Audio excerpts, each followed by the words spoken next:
नमस्कार। आप लोग को स्वागत है हमारे चैनल में। तो आज की इस वीडियो में बात करने वाले हैं आप लोग को Bihar board 10th examination mathematics का आप लोग को सेट कोड ए का आंसर की 100 के 100 सभी ऑब्जेक्टिव प्रश्नों का उत्तर बताने वाले हैं इस वीडियो में। तो इस वीडियो को लास्ट तक बने रहिएगा और सभी 100 के 100 सभी प्रश्नों को सही उत्तर बताने वाले हैं। तो इस वीडियो को पूरा शेयर कीजिएगा। चलिए आप लोगों को हम पूरा सही का सही उत्तर आप लोगों को इस वीडियो में देते हैं। तो चलिए आप लोगों को सबसे पहले दिया गया है फर्स्ट क्वेश्चन में, यदि भाग algorithm a equal to b q plus r में a equal to 37 b equal to 4 और आर इक्वल टू 1 है, तो इसका क्यू का मान क्या होगा। इसमें ए बी और आर का मान यहाँ पर बैठा देना है और क्यू का मान निकाल लेना है। इतना आप लोग को हो जाएगा। तो इसका जो सही उत्तर हो जाएगा ऑप्शन नंबर ए, यानी कि 9 क्यू का मान निकलेगा। बी नंबर में दिया गया 156 के अभाज्य गुणनखंड में 2 का घातांक क्या होगा। तो 156 का अभाज्य गुणनखंड में 2 का जो घातांक होगा, इसका जो सही उत्तर हो जाएगा ऑप्शन नंबर बी, यानी कि 2 घातांक होगा। उसके बाद फिर आप लोगों को 3 नंबर में दिया गया निम्नलिखित में कौन अपरिमेय संख्या नहीं है। तो जो 3 नंबर में दिया गया है तो इसमें कौन सा परिमेय संख्या नहीं है, तो इसका सही उत्तर हो जाएगा ऑप्शन नंबर डी, या परिमेय संख्या नहीं है। उसके बाद फिर आप लोगों को दिया गया है कि 0.105 का P by 2 n into 5 m रूप निम्नलिखित में कौन है। 4 का जो सही उत्तर हो जाएगा ऑप्शन नंबर बी, यानी कि 21/2 और 2 इंटू 5 हो जाएगा।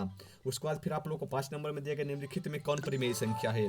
तो जो 5 नंबर का जो सही उत्तर हो जाएगा 5 नंबर का, इसका जो सही उत्तर हो जाएगा ऑप्शन नंबर बी, ये परिमेय संख्या है।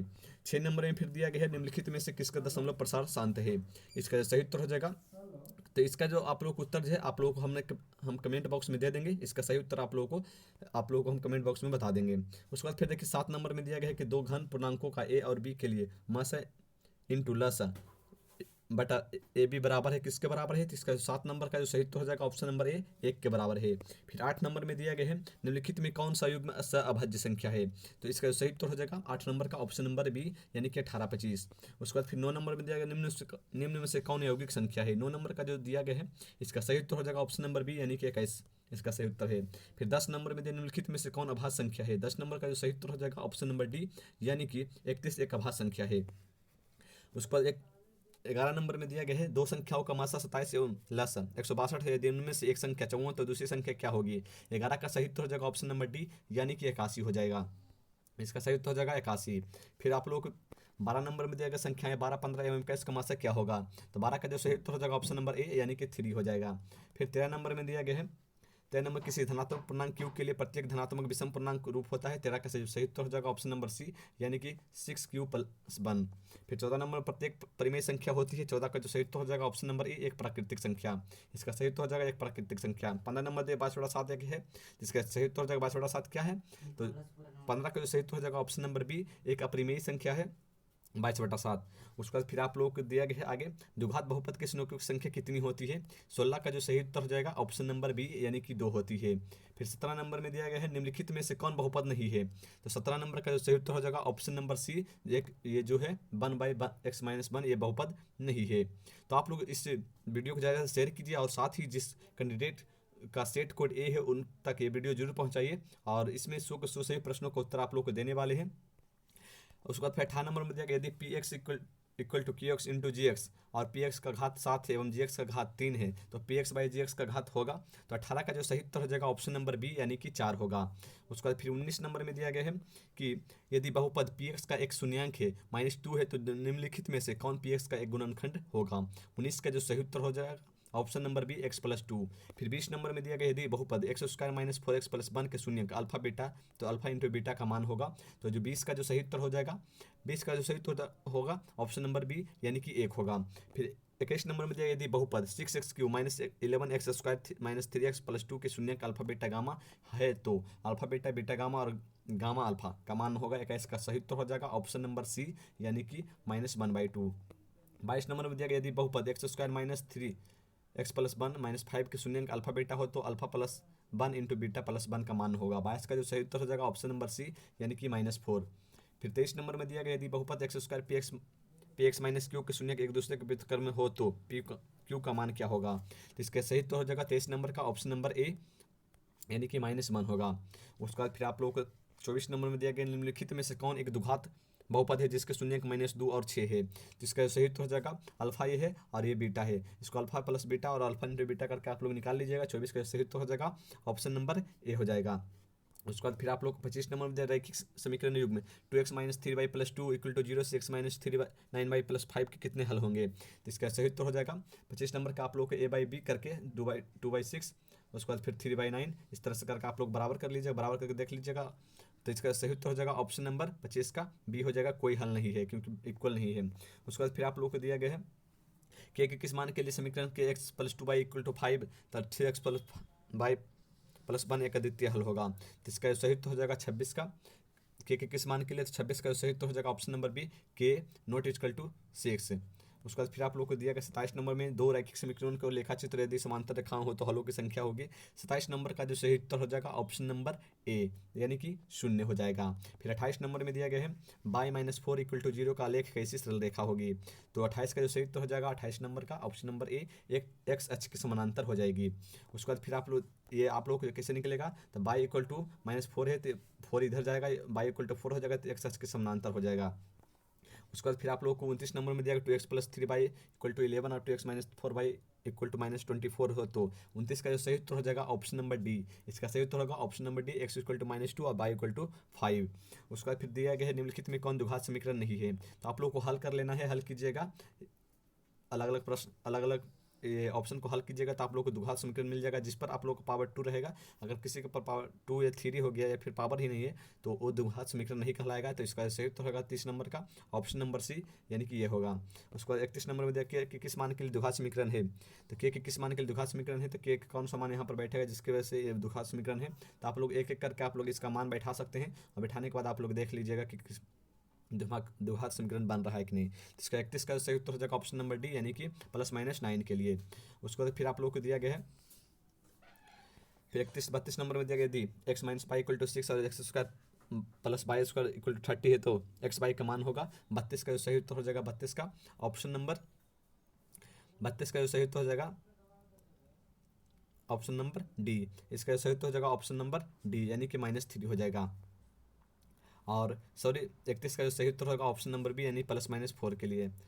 31 का सही उत्तर हो जाएगा +-4 के लिए। फिर 33 में द्विघात समीकरण y² 3y-18 के मूल होंगे तो इसका सही उत्तर होगा 33 नंबर का option number A. Option number A है -6 + -3। उसके बाद फिर आप लोगों को 34 नंबर में द्विघात समीकरण x² x + 5 किसके बराबर मूलों की प्रकृति है। तो 34 का सही उत्तर हो जाएगा ऑप्शन नंबर सी यानी कि वास्तविक। 35 नंबर में फिर दिया गया है कि निम्नलिखित में कौन समांतर श्रेणी नहीं है।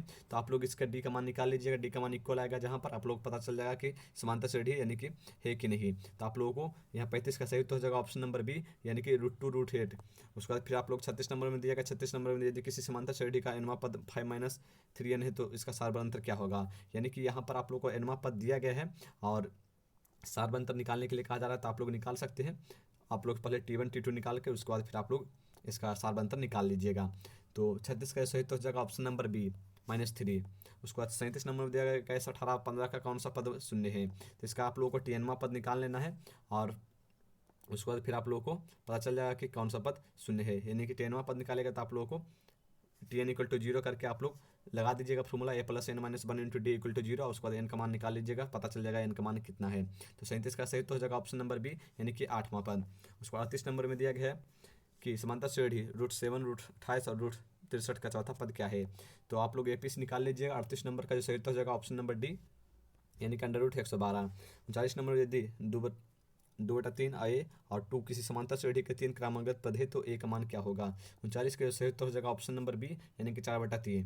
फिर आप लोग 40 नंबर में यदि समांतर श्रेणी का प्रथम पद ए और सार्वधातुक डी है तो इसके प्रथम n पदों का योगफल होगा। 40 नंबर का जो सही उत्तर हो जाएगा ऑप्शन नंबर सी यानी कि n/2 × 2a + n - 1 × d। उसके बाद फिर 41 नंबर में युग्मत समीकरण 41 का सही उत्तर हो जाएगा ऑप्शन नंबर डी यानी कि a1/a2 b1/b2 और c1/c2। उसके बाद 42 नंबर में दिया गया है 42 नंबर का जो सही उत्तर हो जाएगा 42 नंबर का जो सही उत्तर हो जाएगा ऑप्शन नंबर सी 11। फिर 43 नंबर में दिया गया है दो समरूप त्रिभुजों ABC और MPO करके क्षेत्रफल एवं क्रमशः 81 सेंटीमीटर और 4 सेंटीमीटर है। यदि ट्रायंगल ABC की ऊंचाई 4 सेंटीमीटर है तो PQR की ऊंचाई क्या होगी। इस 43 का सही उत्तर हो जाएगा 43 का सही उत्तर होगा 43 नंबर का जो सही उत्तर हो जाएगा ऑप्शन नंबर सी यानी कि 2.5 सेंटीमीटर। फिर 44 नंबर में दिया गया है कि एक समचतुर्भुज के विकर्ण 6 सेंटीमीटर 8 सेंटीमीटर तो इसके प्रत्येक भुजा निम्नलिखित किसके बराबर है। 44 का सही उत्तर हो जाएगा ऑप्शन नंबर सी यानी कि 5 सेंटीमीटर। फिर 45 नंबर में दिया गया है दो समरूप त्रिभुज, इसका जो सही उत्तर हो जाएगा 45 नंबर का ऑप्शन नंबर बी यानी 15 सेंटीमीटर। फिर 46 नंबर में दिया समबाहु त्रिभुज का क्षेत्रफल, तो इसका सही उत्तर हो जाएगा 4√3 सेंटीमीटर। इसकी परिमिति क्या होगी? 46 का सही उत्तर हो जाएगा ऑप्शन नंबर सी यानी कि 12√3 सेंटीमीटर। फिर 47 नंबर में दिया गया 12 सेंटीमीटर त्रिज्या वाले अर्धवृत्त की कुल परिमिति क्या होगी? 47 का सही उत्तर हो जाएगा ऑप्शन नंबर डी यानी कि 6 पाई सेंटीमीटर। 48 नंबर में दिया गया एक वृत्ताकार वलय की बाहरी और भीतरी त्रिज्याएं क्रमशः आर एवं आर वलय का क्षेत्रफल होगा, तो इसका सही उत्तर हो जाएगा 48 नंबर का ऑप्शन नंबर सी यानी कि pi into R square minus R square. 49 number में दिया किसी वृत्त के केंद्र में 8 सेंटीमीटर लंबी जीवा की न्यूनतम दूरी 3 सेंटीमीटर, वृत्त का व्यास क्या होगा? इसका सही उत्तर हो जाएगा 49 नंबर का option number C. Option number C हो जाएगा 10 सेंटीमीटर। फिर आप लोगों को दिया गया 50 नंबर, दो वृत्त के क्षेत्रफलों का अनुपात 9:4 है, तो इसकी परिधियों का अनुपात क्या होगा? तो आप लोग वृत्त का अनुपात जो क्षेत्रफल है pi r square, pi r 1 square, उसके बाद फिर पाई आर 2 स्क्वायर का कर दीजिएगा, उसके बाद फिर आप लोग इसका निकाल लीजिएगा अनुपात। तो 50 का सही उत्तर हो जाएगा ऑप्शन नंबर ए यानी कि 3:, इसका सही उत्तर हो जाएगा 3:2। 51 नंबर में दिया 1000 चक्कर लगाने में एक पहिया 28 सेंटीमीटर तय करता है, तो पहिया का व्यास क्या? 51 का सही उत्तर हो जाएगा 51 का जो सही उत्तर हो जाएगा ऑप्शन नंबर सी यानी कि 28 मीटर। फिर 52 नंबर में दिया गया है कि cos 90 डिग्री माइनस थीटा, इसका सही उत्तर हो जाएगा option number B sine theta, यानी 52 का जो सही उत्तर हो जाएगा ऑप्शन नंबर बी। उसके बाद फिर 53 नंबर में दिया गया थीटा इक्वल टू 45 डिग्री, तो cos square theta minus sine square theta का मान क्या होगा? तो 53 का सही उत्तर हो जाएगा ऑप्शन नंबर सी यानी कि 0। फिर आप लोगों को दिया गया है निम्नलिखित में से किसका मान √2 के बराबर है? 54 का सही उत्तर हो जाएगा ऑप्शन नंबर डी यानी कि कॉसेक 45 डिग्री के।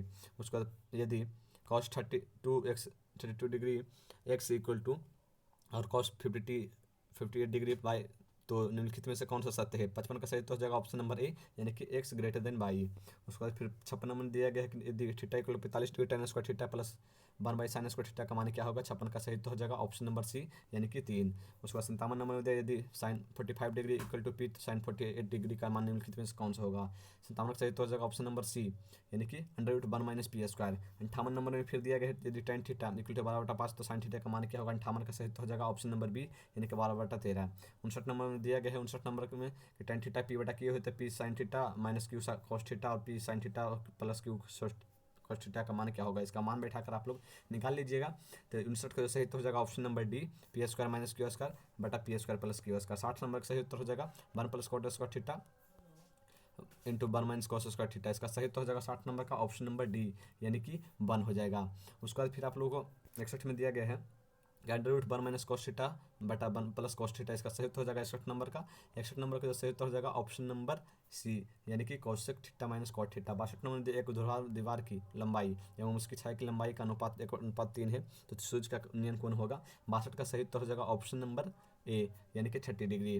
फिर 63 नंबर में दिया गया है कि sec 30 डिग्री और cosec 60 डिग्री, तो 63 का सही उत्तर हो जाएगा ऑप्शन नंबर डी यानी कि 1। 64 नंबर दिया 2 sin square 63 degree plus 1 + 2 sin square 27 degree 3 cos square 17 degree -2 + 3 cos square 73 degree. 64 का सही उत्तर हो जाएगा ऑप्शन नंबर डी यानी कि 3 हो जाएगा। उसके बाद फिर 65 नंबर में दिया गया यदि cos alpha plus beta equal to 0, तो sin अल्फा माइनस बीटा। 65 का सही उत्तर हो जाएगा 65 का सही उत्तर ऑप्शन नंबर डी यानी cos 2 बीटा।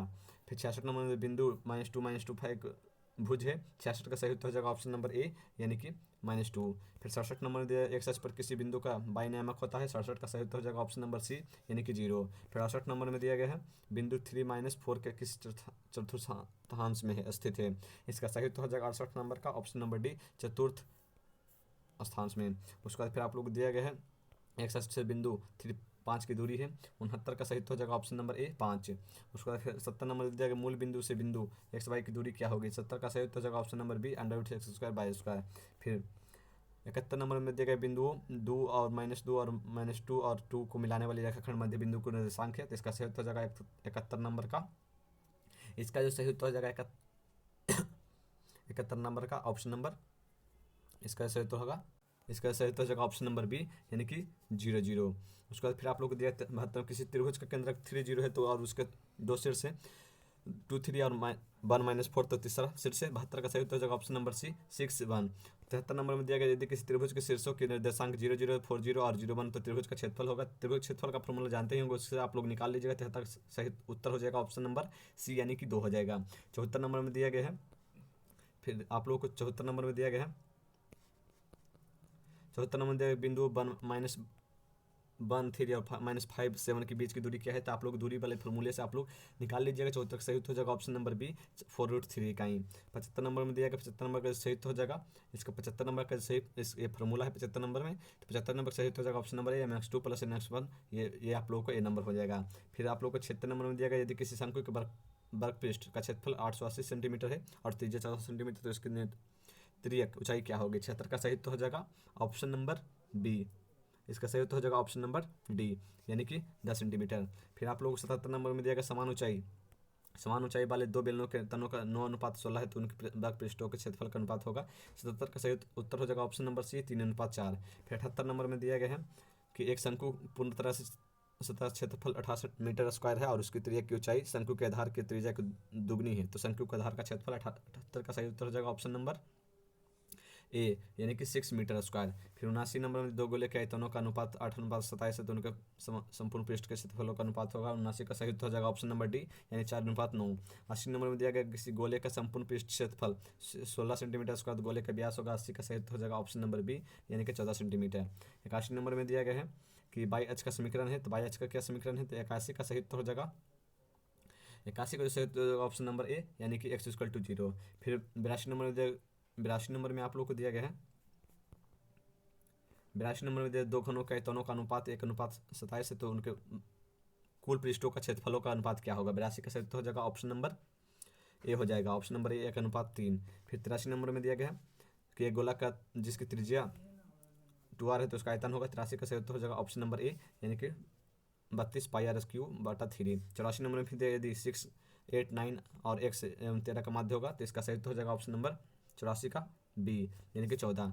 फिर 15 नंबर में दिया गया है 85, इसका माध्यिका पूछ रहा है, तो इसका सही उत्तर हो जाएगा 85 नंबर का ऑप्शन नंबर है 16। फिर 86 नंबर में दिया गया, 86 नंबर का जो सही उत्तर हो जाएगा, इसमें बहुलक पूछा जा रहा है।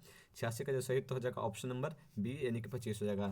फिर 87 नंबर में दिया गया कि इसमें आप लोग परिसर निकालना है। 87 का सही उत्तर हो जाएगा ऑप्शन नंबर सी, इसका आंसर सी हो जाएगा 26। उसके बाद फिर आप लोग को 87, उसके बाद फिर 88 में नंबर में दिया वर्ग अंतराल 130 150 का वर्ग चिन्ह है, तो इसका सही उत्तर हो जाएगा 88 नंबर का ऑप्शन नंबर सी, यानी कि 140। फिर 89 नंबर में यदि 4 लगातार विषम संख्याओं का माध्य 6 है, तो इसकी बड़ी संख्या क्या होगी। 89 का सही उत्तर हो जाएगा ऑप्शन नंबर बी 9 हो जाएगा।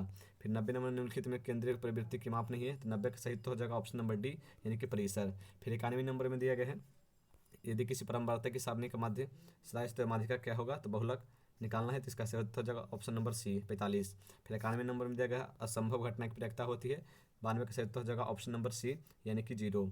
फिर 93 नंबर में दिया गया है यदि पीई किसी घटना ई की प्रयोक्ता निम्नलिखित में कौन सही है। 93 का सही उत्तर हो जाएगा ऑप्शन नंबर सी। उसके बाद फिर 94 नंबर में यदि किसी खेल की जीतने की प्रयोक्ता 0.4 है, तो इसका हारने की प्रयोक्ता क्या होगी, इसका सही उत्तर हो जाएगा ऑप्शन नंबर सी 0.6। 95 नंबर में दो सिक्कों की युगपत उछाल में एक भी शीर्ष नहीं आने की प्रयोक्ता है। 95 का सही उत्तर हो जाएगा ऑप्शन नंबर बी हो जाएगा 1/4, ऑप्शन नंबर बी हो जाएगा 1/4। उसके बाद फिर देखिए 96 नंबर में दिया गया है 96 निम्नलिखित में से कौन सी घटना प्रयोक्ता नहीं हो सकती है। 96 का सही उत्तर हो जाएगा ऑप्शन नंबर बी 1.5। फिर आप लोग 97 नंबर में दिया अंतःस्पर्श करने वाली दो वृत्तों की कितनी उभयनिष्ठ स्पर्श रेखाएं होती है। 97 का सही उत्तर हो जाएगा ऑप्शन नंबर ए, यानी कि 1 होती है। फिर 98 नंबर में दिया गया है कि यदि x² + 1/x² = 14 है, तो x + 1/x का मान होगा। 98 का सही उत्तर हो जाएगा ऑप्शन नंबर बी 4 हो जाएगा। फिर 99 में समांतर श्रेणी 2 6 10 के प्रथम 11 पदों का योगफल होगा। 99 का सही उत्तर हो जाएगा ऑप्शन नंबर बी 242। फिर 100 नंबर में दिया गया है कि यदि किसी गोले की त्रिज्या r हो, तो उसकी संपूर्ण पृष्ठ का क्षेत्रफल होगा। 100 नंबर का सही उत्तर हो जाएगा ऑप्शन नंबर सी, यानी कि 3πr²। तो आप लोगों को हमने सेट कोड ए सेकेंड सेटिंग मैथमेटिक्स का आप लोगों को सभी के सभी प्रश्नों का उत्तर आप लोग बता दिया। साथ ही इस कोड के जो भी कैंडिडेट होता है कि वीडियो जरूर शेयर कीजिए। चलिए मिलते हैं नेक्स्ट वीडियो, तब तक के लिए जय हिंद जय भारत।